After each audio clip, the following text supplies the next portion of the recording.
Debating rent control in Prince George's. Good evening. This is CTV News. I'm Patricia Vallone. Rent stabilization legislation is enacted in Mount Rainier. City Council members voted 5-0 last night to pass the measure, which puts a cap on most year-over-year rent increases to 3%. It does include some exemptions for landlords who make major repairs. Mayor Celina Benitez says rent stabilization will also help stabilize the community. So the city of Mount Rainier is over 70% renters, very heavy dominant Black and brown community members, working class members who have been founding members but also have worked in the city for a long time. They have loved the city when the city did not love them back. So to us, it's important for them to continue being in our city and continue having their dreams of one day also owning a home, but at the same time be able to have their kids be here. So to this is very significant. Meantime, on a larger scale, at-large County Council member Mel Franklin has proposed what he's calling the Rent Assistance Act of 2023. The measure places a 20% maximum on rent increases, 10% for housing designated for seniors or veterans. And it also creates a rental assistance fund for individuals or families making 50% or less of the median income for the region. We're trying to stop people from doing the massive increases in rent that you've heard about but aren't common. Then the second part of the bill addresses those who are getting smaller increases in rent by creating a rental assistance fund to give them funding to support any increases in rent that are above inflation. So it's a two-pronged approach at getting at the issue. And Franklin calls another bill currently before the council that would limit rent increases to 3%. A dangerous rent control bill. Well, numerous organizations are upset about a late file bill passed by the Prince George's delegation that could give the county executive sole discretion in choosing the next leader of the school system.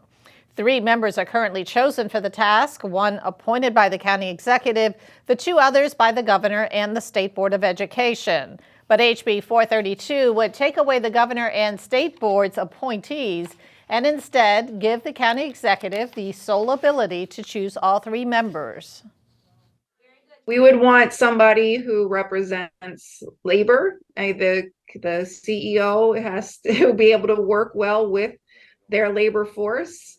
We would want somebody from the school board. In any other county, the school board is the ones actually doing this search. You should have, the county council, specifically the Education Workforce Development Committee should be involved in that decision making.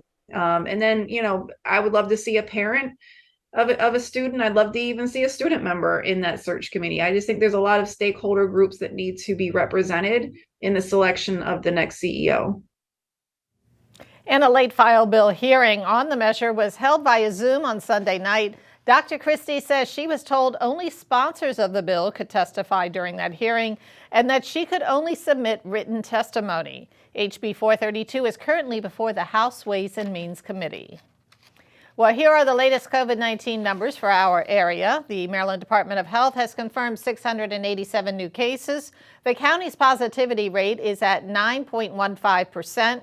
27 people have died of the virus since yesterday, and 413 people are hospitalized. And you are watching CTV News. I'm Patricia Vallone. We'll be back in just a moment. I got some Oxy after I hurt my neck. First, I took them to feel better. Then, I just kept taking them. I didn't know they'd be this addictive. I didn't know how far I'd go to get more.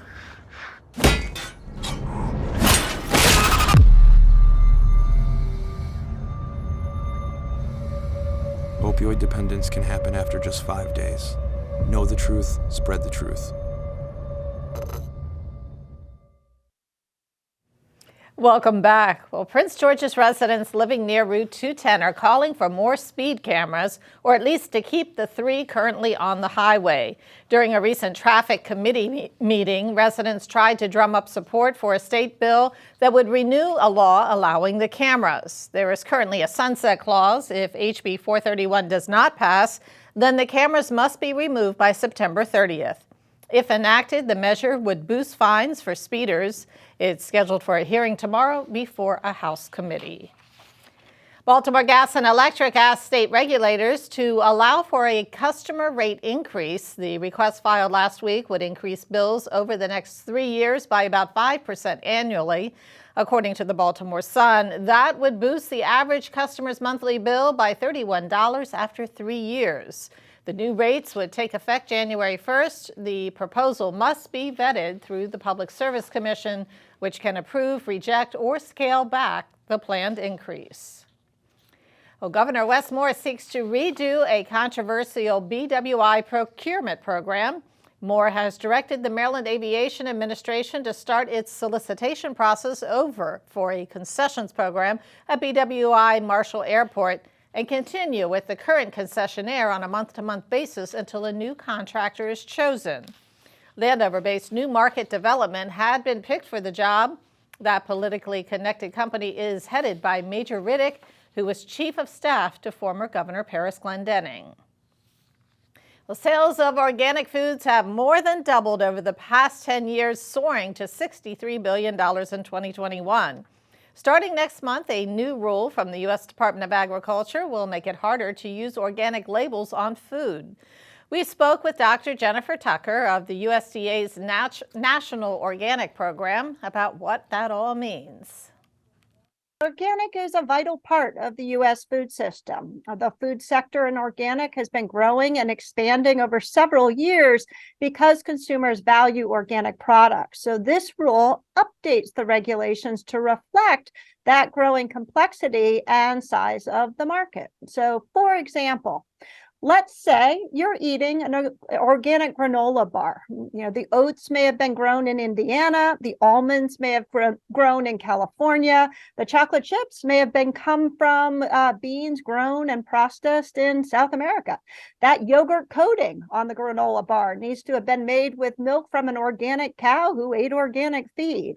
Another company in a different state may have combined all those ingredients to create the granola bar. So this new rule makes sure that the USDA can effectively oversee the supply chain that takes all those ingredients from farm to market so that all the practices that make that product organic were followed all along the way.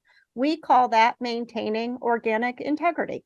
So our job at the National Organic Program is to make sure that our food is working in concert with our environment. This rule gives us more tools to do this as the sector continues to flourish. Organic is a choice that consumers can trust. So the rule better protects consumers because it allows us to protect the market and supply chain more effectively and more completely. We'll be able to track the handoffs and products more quickly and act more quickly to keep bad guys out of the market. And if bad guys do enter, to bring them to justice faster. So if you're a consumer choosing organic products, know that we're here every day protecting that choice.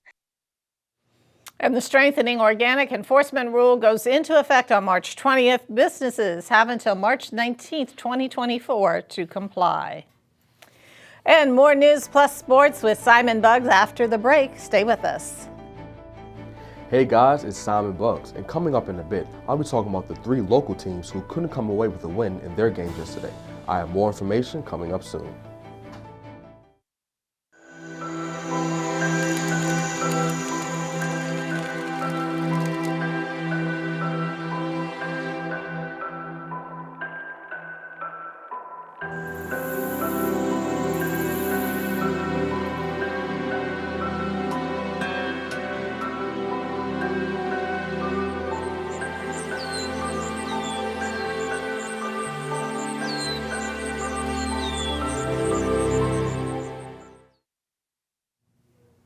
We now know the name of the man who died in a shooting in Tacoma Park earlier this week. The victim has been identified as Maurice Chase Jr.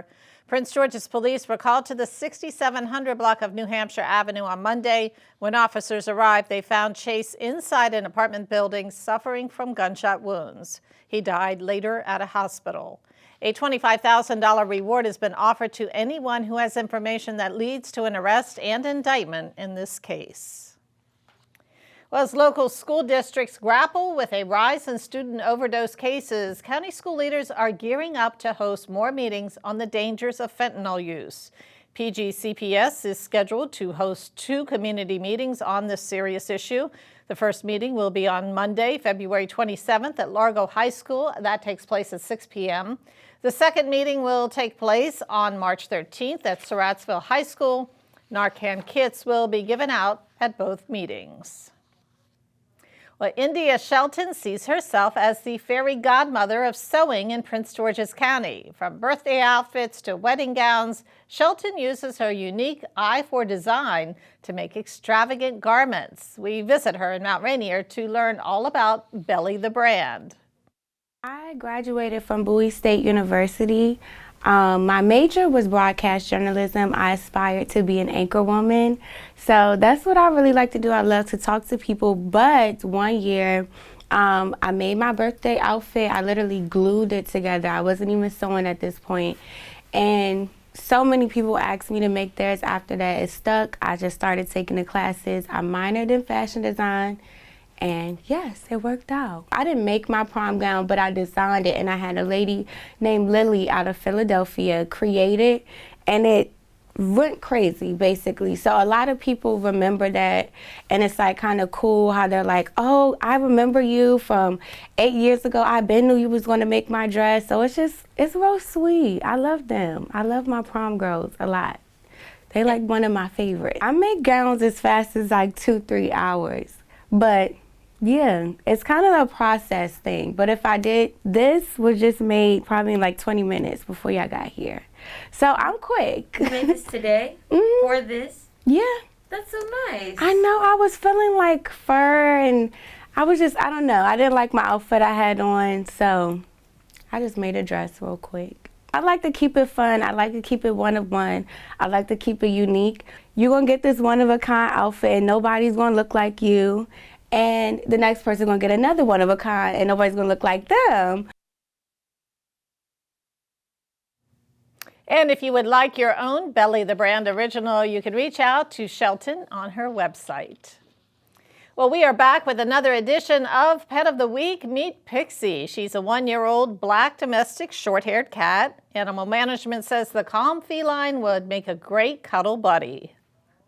She seems to like the other cats, so if you have another cat, I feel she would do well in a multi-cat household. So she would just need a normal adult food diet. So any, indoor cat adult food recipe.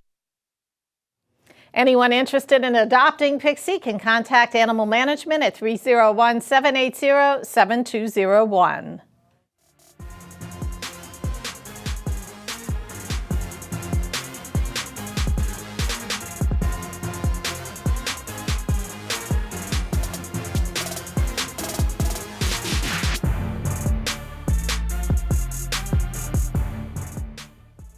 Hey there, sports fans. It's time for your Wednesday sports page. We'll start with some college baseball. The Terps weren't able to continue their winning streak yesterday. They fell to West Virginia 8-6. The Mountaineers started the game off strong, scoring 5 times in the first inning and never looked back. The Terps will look to bounce back as they face Ole Miss on Friday. Now for some NHL news. The Capital struggles continue as they were beaten by the Detroit Red Wings 3-1 last night. The Caps are 1-5 since the All-Star break and 3-7 in their last 10 games. They are currently 59-28 and the 6th seed in their division. They will have an opportunity to grab a win against the Anaheim Ducks tomorrow at 7 o'clock. And to wrap up sports, the Bowie State men's basketball squad took the court against Shaw University last night in the CIAA tournament. But the Bulldogs weren't able to advance past the Bears as they were beaten 63-53. And that is your Wednesday sports page. Simon Buggs, CTV Sports. Thanks, Simon. And that's all for our news today. I'm Patricia Vallone. Have a great night.